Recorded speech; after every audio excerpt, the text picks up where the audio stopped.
The recording starts with static. Heavy breathing. Then a voice, cracked and desperate.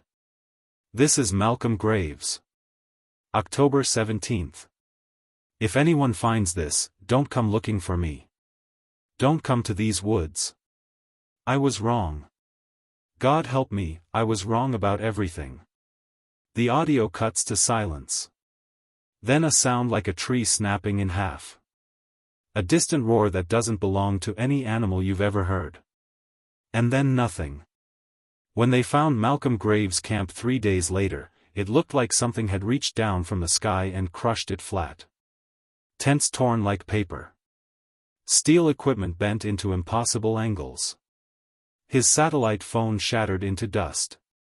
And in the frozen mud surrounding the wreckage, footprints. Each one 14 feet long and 3 feet deep. The official report called it a landslide.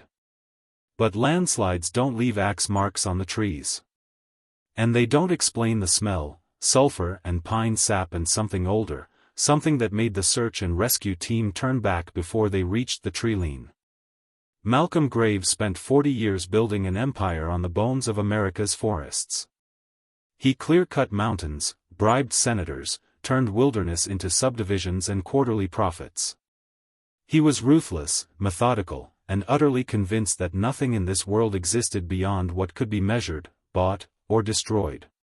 He came to the Pacific Northwest to prove Paul Bunyan was a lie. A tall tale invented by lumber companies to sell nostalgia. He hired researchers, folklorists, private investigators. He planned to write a book debunking the myth once and for all, cementing his legacy as the man who killed even the legends.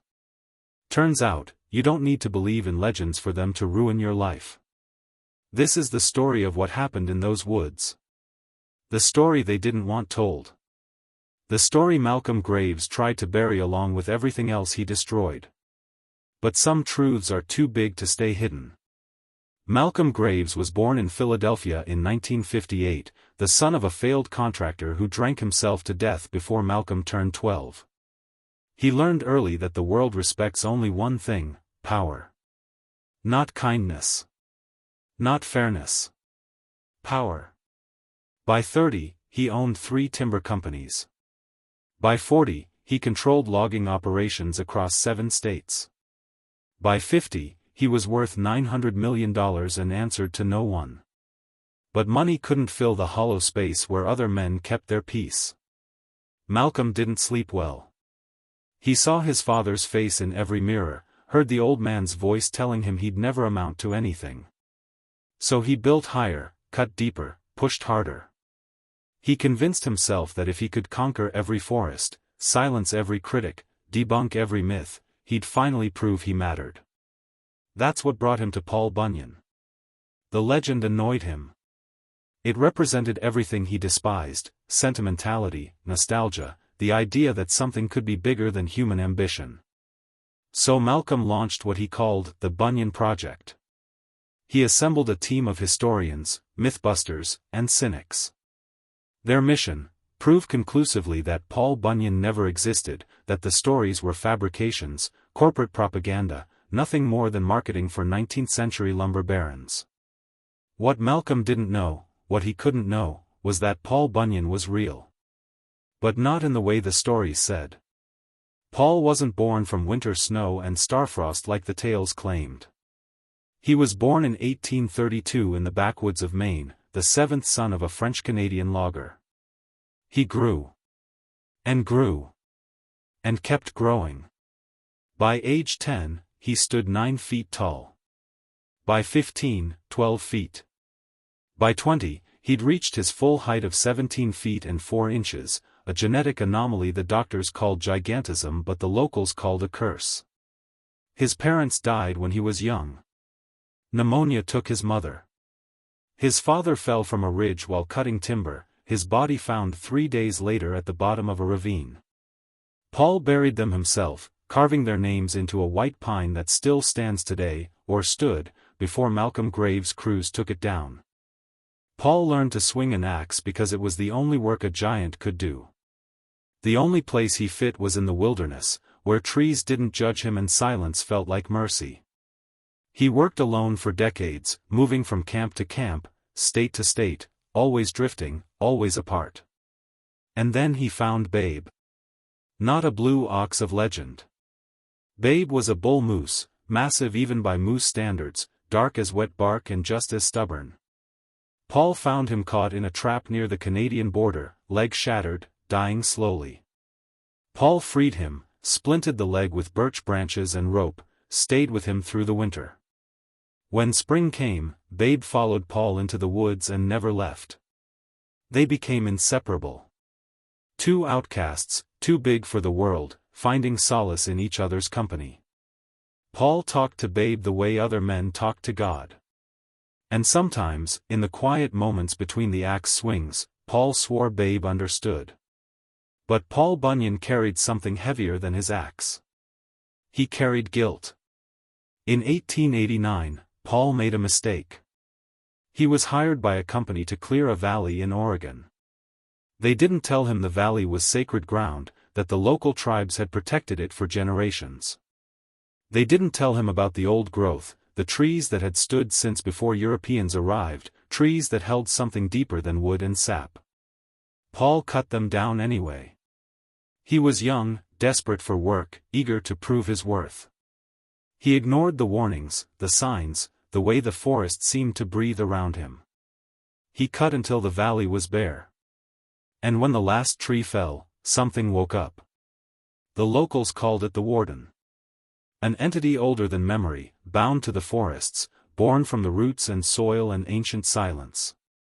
It took the form of shadow and bark, antlers and teeth, something that moved between trees like wind but struck like thunder. The warden killed 12 men that night. Paul tried to fight it, tried to protect the crew, but his strength meant nothing against something that existed outside the rules of flesh and bone.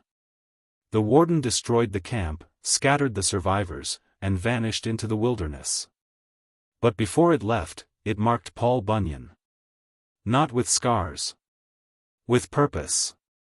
Paul could feel it, a presence in the back of his mind, a weight on his shoulders that never lifted. The warden bound him to the forests, made him its reluctant guardian. Paul couldn't leave the wilderness for long without feeling the pull, the sickness, the wrongness. He became a protector of the very thing he'd spent his life destroying. It was penance. It was prison. It was the rest of his life. By 2018, Paul Bunyan was 186 years old. His hair had gone white, his face carved with lines deeper than any canyon. He moved slower now, his joints creaking like ancient timber. But he was still there, still wandering, still watching over the forests that would never let him go. And Malcolm Graves was coming for him. Malcolm didn't believe in curses or ancient entities or anything that couldn't be explained by science and stockholder reports. He believed Paul Bunyan was a hoax. A folklore prank that got out of hand. And he was going to prove it. He arrived in Washington state in late September, bringing with him 3 researchers, 2 cameramen, a historian, and enough surveying equipment to map a small country. His plan was simple: visit the locations tied to Bunyan sightings, interview locals, collect evidence, and systematically dismantle the myth piece by piece. What he found instead was silence. The old logging camps were gone. Not abandoned. Gone. Erased. Foundations cracked and swallowed by moss. Roads that led nowhere. Maps that didn't match the terrain. And everywhere, that smell. Sulfur and sap and something older. Malcolm ignored the warnings. He ignored the locals who refused to talk, the guides who quit after one day, the way his equipment kept malfunctioning near certain groves. He pushed deeper into the wilderness, convinced that every strange occurrence had a rational explanation. He didn't realize he was being watched. From the shadows between the trees, Paul Bunyan stood motionless, his eyes like flint, his hands resting on the handle of an axe that weighed 300 pounds. Babe stood beside him, ears flat, sensing danger. Paul knew what Malcolm Graves represented. Another man who saw the forest as a resource, as something to conquer. Another man who didn't understand that some things were bigger than profit. Bigger than pride. Paul had seen men like Malcolm before. He'd buried them before. But this time felt different. This time, the warden was stirring. Paul could feel it in the roots, in the wind, in the way the trees leaned toward Malcolm's camp like they were listening. The warden didn't forgive trespassers. And Malcolm Graves had just walked into its territory. Paul whispered to Babe, his voice low and tired. "We should have left when we had the chance." Babe snorted. Paul nodded. "Yeah. Me neither." Malcolm Graves set up base camp near Rattlesnake Ridge, a stretch of old-growth forest that locals avoided without explanation. His team unpacked equipment, set up generator lights, and began cataloging the area. Malcolm stood at the edge of the clearing, staring into the tree-line, his breath misting in the cold October air. His lead researcher, a woman named Dr. Caroline Marsh, approached with a tablet showing satellite imagery. "Mr. Graves, we have a problem." Malcolm didn't look away from the trees. "I pay you to solve problems, Caroline. Not bring them to me. The maps don't match the terrain. According to USGS data, there should be a logging road half a mile west. But there's nothing. Just more forest. Then the data's wrong.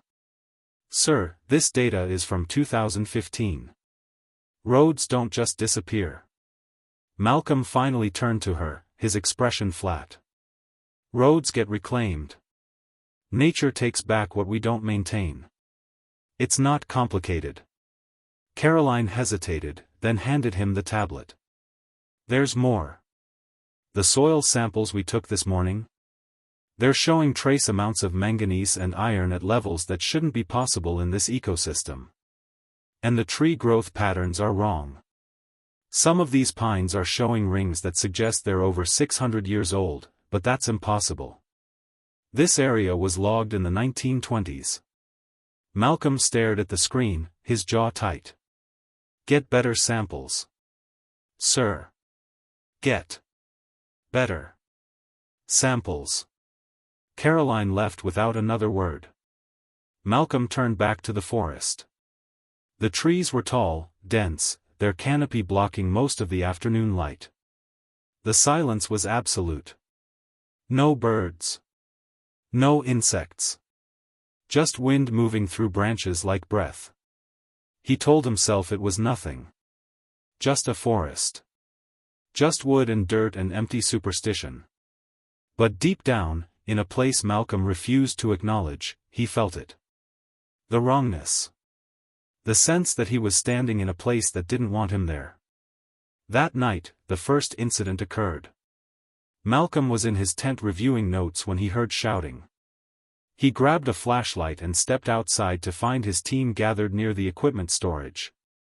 One of the cameramen, a kid named Tyler, was standing over a pile of broken gear. "What happened?" Tyler's face was pale. "I don't know, man. I checked everything an hour ago. It was fine. And now?" He gestured at the wreckage. 3 cameras smashed beyond repair. A drone ripped apart, its rotors bent like wire.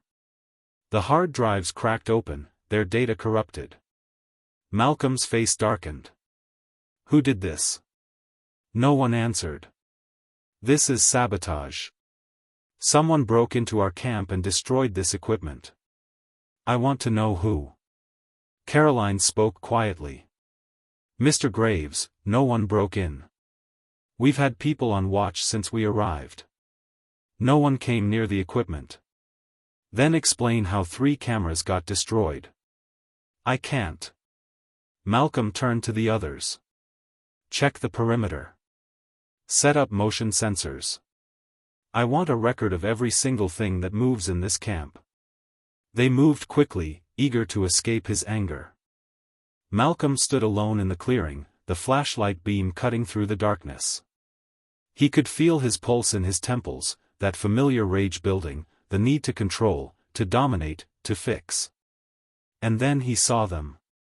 Footprints. Just beyond the ring of light, pressed into the soft earth near the treeline. Massive prints, each one longer than Malcolm was tall. They led from the forest to the edge of the camp, then back again, like something had walked up to watch them, then turned and left. Malcolm stepped closer, his breath catching. No. No way. He knelt, placing his hand inside one of the prints. His entire hand disappeared into the impression. The depth was staggering. Whatever made this mark had weighed thousands of pounds. Caroline appeared beside him, her voice shaking. "Mr. Graves. Don't. We need to leave." "We're not leaving. Sir, those prints are fake. Obviously. Someone's trying to scare us." "Who?" "We're 40 miles from the nearest town. No one even knows we're here." Malcolm stood, brushing dirt from his hands. "Set up cameras facing the treeline. Motion activated. If something comes back, I want footage." Caroline stared at him. "You think something's going to come back?" Malcolm met her eyes. "I think someone's playing games. And I don't lose games." He walked back to his tent, leaving Caroline standing alone in the dark. But Malcolm didn't sleep that night. He lay in his cot, staring at the canvas ceiling, listening to the sounds of the forest. The wind. The creak of branches. And somewhere, far in the distance, a sound like footsteps. Heavy. Deliberate. Moving through the trees. Malcolm closed his eyes and told himself it was nothing. But he didn't believe it. The next morning, Malcolm sent Caroline and another researcher, a man named Luis, into the nearby town of Prospect Falls to gather local accounts. He stayed behind, poring over maps and historical records, trying to find a rational explanation for everything they'd encountered. Caroline and Luis returned 6 hours later. Caroline looked exhausted. Luis looked rattled. Malcolm met them near the camp entrance. "Well?" Caroline dropped her bag on the ground. "No one will talk to us. The moment we mention Bunyan or this section of the forest, they shut down. One guy actually crossed himself and walked away." Luis added, his voice tight. "We went to the County Historical Society. They had records of logging operations from the 1880s through the 1940s. But there's a gap. A 20-year gap where there's no documentation for this entire region. No permits, no land transfers, nothing. It's like the forest didn't exist." Malcolm frowned. "Records get lost. Fires, floods. Mr. Graves, the archivist, told us the records were deliberately removed. He found a memo from 1947 ordering the destruction of all documents related to, quote, the Rattlesnake Ridge incident. He wouldn't say anything else. Just told us to leave town." Malcolm leaned against the table, processing. "Did you get a copy of the memo?" "He wouldn't let us. But he did give us this." Luis handed Malcolm a folded piece of paper. It was old, yellowed, torn at the edges. Malcolm unfolded it carefully. It was a hand-drawn map, crude but detailed. The region surrounding Rattlesnake Ridge. And in the center, marked with red ink, a single word, closed. Beneath it, in shaky handwriting, "Do not enter. Do not log. Do not disturb. By order of WPA Supervisor J. Callahan, 1941. Malcolm stared at the map, his jaw tight. What the hell happened here? No one answered. That afternoon, Malcolm decided to explore deeper into the forest alone. Caroline protested, but Malcolm ignored her. He needed to see for himself. Needed to prove that everything had a rational explanation. He followed an old trail, overgrown but still visible, marked by rusted surveying stakes half buried in moss. The forest grew denser the farther he walked. The canopy thickened, blocking the sun, turning midday into twilight. The air smelled of damp earth and decay. After an hour, Malcolm found the remains of a logging camp. It was old, maybe 70 or 80 years. The structures had collapsed, overtaken by vines and saplings. But pieces remained. A rusted saw blade.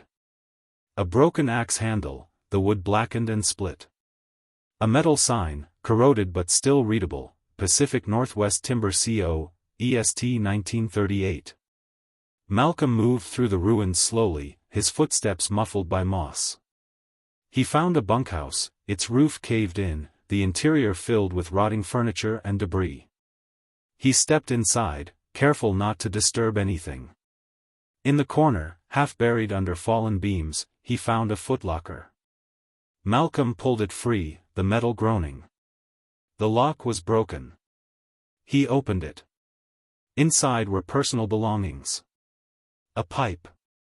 A pocket watch, its face cracked. A photograph of a woman and 2 children, the image faded to sepia. And beneath it all, a journal. Malcolm lifted the journal carefully. The leather cover was warped, stained with mildew. He opened it to the first page. The handwriting was tight, methodical. Property of Samuel Boone. Foreman. Pacific N.W. Timber Company. January 1941. Malcolm flipped through the pages. Most entries were mundane. Work schedules. Weather reports. Complaints about equipment. But as he neared the end, the tone changed. March 14, 1941, the men are refusing to work past the clearance line. They say the forest feels wrong. I told them to stop acting like children. We have quotas to meet. March 20, 1941, something took Jensen last night. We found his tent torn apart, his gear scattered. No body. No blood. Just his boots, left in the middle of the clearing. The men are terrified.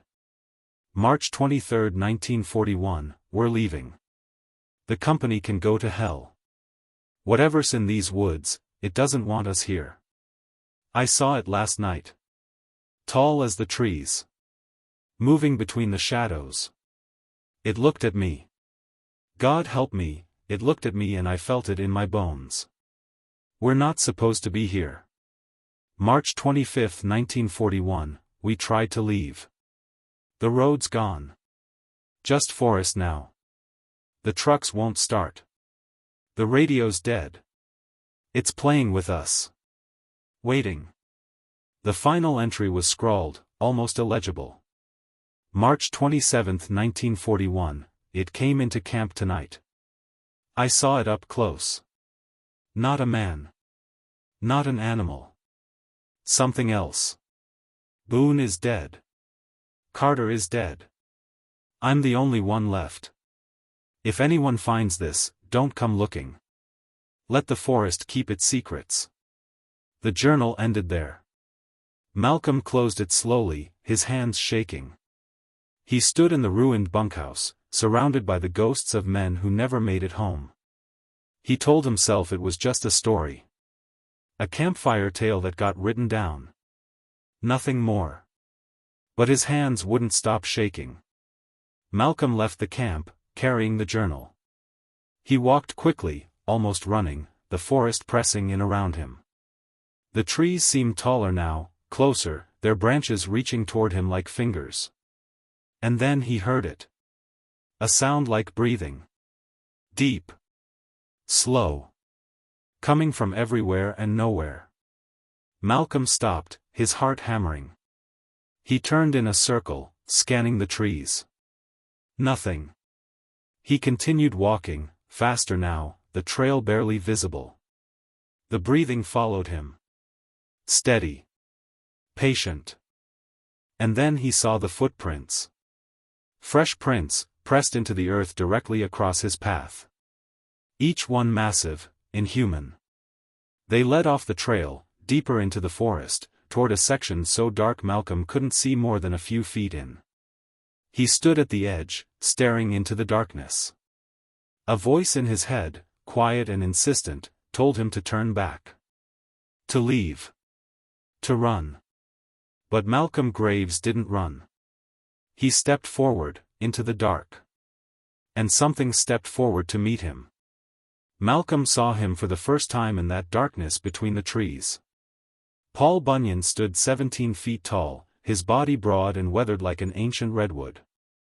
His hair was white, tangled, falling past his shoulders.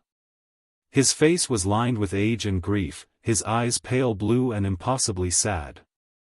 He wore clothes stitched from animal hide and canvas, patched and repatched over decades. In his right hand, he held an axe, its handle worn smooth by a century of use, its blade dark with rust and something else. Beside him stood Babe, massive and silent, steam rising from his nostrils in the cold air. Malcolm tried to speak. His voice came out as a whisper. "You're real." Paul didn't move. His voice, when it came, was deep and rough, like stones grinding together. "You should leave." I don't understand." "You don't need to. Just go." Malcolm's mind raced, cycling through disbelief, terror, and something else. Rage. The rage that had fueled him his entire life. The refusal to be afraid. The need to dominate. "You're Paul Bunyan." I was. The stories are lies. Comfortable lies. The truth is uglier. Malcolm took a step forward, his fear giving way to defiance. "I came here to prove you didn't exist." Paul's eyes narrowed. "And now?" "Now I need to know what you are." Paul stared at him for a long moment. Then he lowered the axe, resting the blade on the ground. "You want the truth? Fine. But you won't like it." Paul gestured toward a fallen log. Malcolm sat, his legs trembling. Paul remained standing, his shadow stretching across the clearing. "I'm not a hero. Never was. The stories made me one because people needed someone bigger than their problems. Someone who could level mountains, dig rivers, fix everything that was broken. But I'm just a man who grew too big for the world. And I made mistakes. Terrible mistakes." "What kind of mistakes?" Paul's face darkened. "In 1889, I cleared a valley in Oregon. Sacred ground. The company didn't tell me, and I didn't ask. I cut down every tree. And when the last one fell, something woke up. The locals called it the warden. It's older than this country. Older than any of us. It guards the forests. Punishes those who take too much. That's insane. You're sitting in front of a 17-foot-tall man. Insanity's relative." Malcolm fell silent. Paul continued, his voice heavy. "The warden killed 12 men that night. I tried to stop it, but I couldn't. It was too strong. Too old. When it finished, it marked me. Bound me to the forests. Made me its servant. I can't leave for long. Can't die. Can't rest. I'm a prisoner. A guardian. A warning. Why are you telling me this?" Paul met Malcolm's eyes. "Because you're going to destroy this forest. Just like all the others. And I can't let that happen." Malcolm's defiance returned, sharp and cold. "I haven't destroyed anything. Not yet. But you will. It's what you do. What men like you always do. You see the forest and you see timber. Profit. Something to own. You don't see what it actually is." "And what is it?" Paul's voice dropped to a whisper. "The last place left that remembers what the world was before we ruined it." Malcolm stood, his fists clenched. "I built my life on those forests. My empire. My legacy. And you're telling me it's wrong? I'm telling you it's hollow." The words hit Malcolm like a physical blow. He staggered, his face flushing with anger. "Who the hell are you to judge me? You're a relic. A ghost. You don't matter anymore. Paul's expression didn't change. Neither do you. Malcolm lunged forward, but before he could take 2 steps, the ground shook. The trees around them shuddered, their branches thrashing despite the still air. The temperature dropped 10 degrees in an instant. And from the darkness beyond the clearing, something moved. The warden emerged slowly, impossibly. It was shadow-given form, a mass of antlers and bark and teeth, its body shifting and reforming with every step. It stood taller than Paul, wider, its presence sucking the warmth from the air. Its eyes, if they could be called eyes, glowed faint green, like lichen in deep caves. Malcolm fell to his knees, unable to breathe. The thing radiated wrongness. Ancient. Primal. Angry. Paul stepped between Malcolm and the warden, his axe raised. Not yet. The warden's voice, if it could be called a voice, was a chorus of wind and creaking wood and something far darker. He trespasses. I know. He destroys. I know. Then why protect him? Paul's grip tightened on the axe. Because killing him won't fix anything. There's 1,000 more just like him. Killing one won't stop the rest. The warden moved closer, its form rippling. Then what will? Paul hesitated. Then he lowered the axe. Truth. The warden studied Malcolm, its gaze unbearable. Malcolm felt it reach into him, pulling apart every lie, every justification, every wall he'd built around his guilt. And then he saw. Visions, brutal and unfiltered. The forests he'd destroyed. The communities displaced. The rivers poisoned. The animals starved. The workers injured, killed, forgotten. The greed. The cruelty. The waste. All of it laid bare, unavoidable, suffocating. Malcolm screamed. The warden released him, and Malcolm collapsed into the dirt, sobbing. Paul looked down at him, his expression unreadable. Now you see. Malcolm couldn't speak. Couldn't think. All his certainty, his pride, his empire, it all felt like ash in his mouth. The warden spoke again, softer now. He will leave. Yes. If he returns. He won't. The warden stared at Paul for a long moment. Then it turned and melted back into the shadows, leaving only the smell of sulfur and rot. Paul knelt beside Malcolm, his voice quiet. You'll leave these woods. You'll dismantle your companies. You'll spend the rest of your life trying to undo the damage you caused. And it still won't be enough. But maybe it'll be something. Malcolm looked up at him, his face streaked with tears and dirt. Why didn't you just let it kill me? Paul stood, turning toward the forest. Because death's too easy. Living with what you've done. That's the real punishment. He walked away, Babe following close behind. Malcolm watched them disappear into the trees, their footsteps fading until only silence remained. Malcolm Graves left Rattlesnake Ridge the next morning. He didn't speak to his team.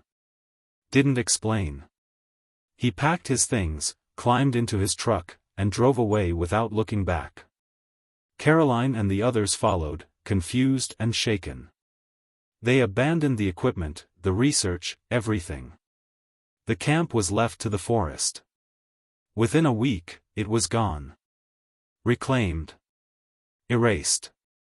Malcolm returned to his office in Seattle, but he couldn't stay. The walls felt too close.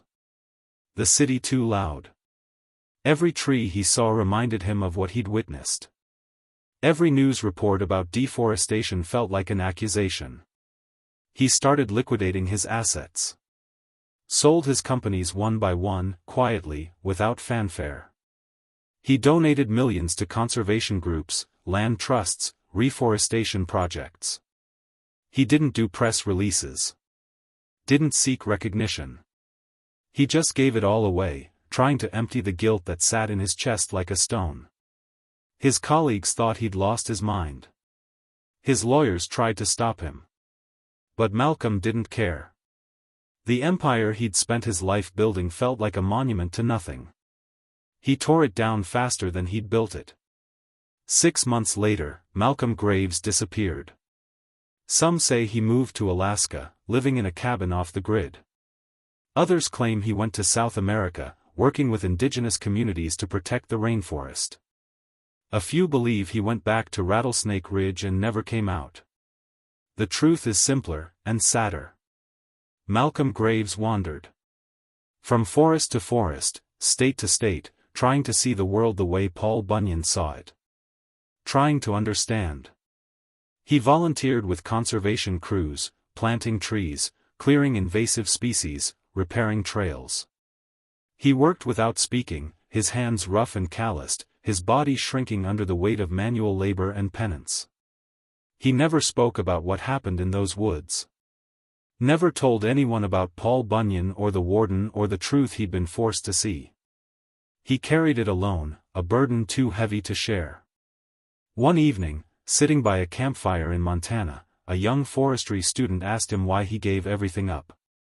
Malcolm stared into the flames for a long time. Then he smiled, sad and tired. Funny. I spent my life chasing giants. Turns out I was the smallest thing in those woods. The student didn't understand, but Malcolm didn't explain. He disappeared for the last time in the winter of 2020. His truck was found abandoned near the Oregon border, the keys still in the ignition, the gas tank full. Search teams combed the area for weeks. They found nothing. But in the snow near the tree line, they found footprints. 2 sets. One human. One massive, inhuman, leading deeper into the wilderness. The search was called off. They say Paul Bunyan still walks those forests. Older now. Slower. But still there. Loggers in the Pacific Northwest tell stories of trees that refuse to fall, no matter how sharp the blade. Hikers report finding campsites that appear overnight, marked with massive footprints and the smell of old wood smoke.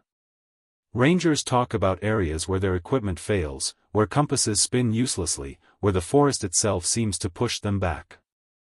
And sometimes, late at night, when the wind is still and the moon is dark, you can hear it. The sound of an axe striking wood. Deep in the wilderness, where no one should be. A steady rhythm, patient and endless, like a heartbeat. The warden still guards the forest. And Paul Bunyan still serves his penance, protecting what's left of the wild places, keeping the balance that men like Malcolm Graves once tried to destroy. As for Malcolm himself, no one knows for sure what happened. Some believe he's dead, his body swallowed by the wilderness. Others think he's still out there, walking the same forests, trying to atone for a lifetime of damage. But there's one piece of evidence that suggests something else. In 2023, a photographer hiking near Rattlesnake Ridge found something unusual. A small shrine, built from stacked stones and fallen branches. In the center, a rusted axe handle. And beneath it, carved into the bark of an ancient Douglas fir, a message. The words were simple, cut deep, weathered but legible. Some debts can't be repaid. Only carried.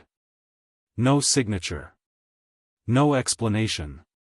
Just those words, and the sound of wind moving through the trees like breath.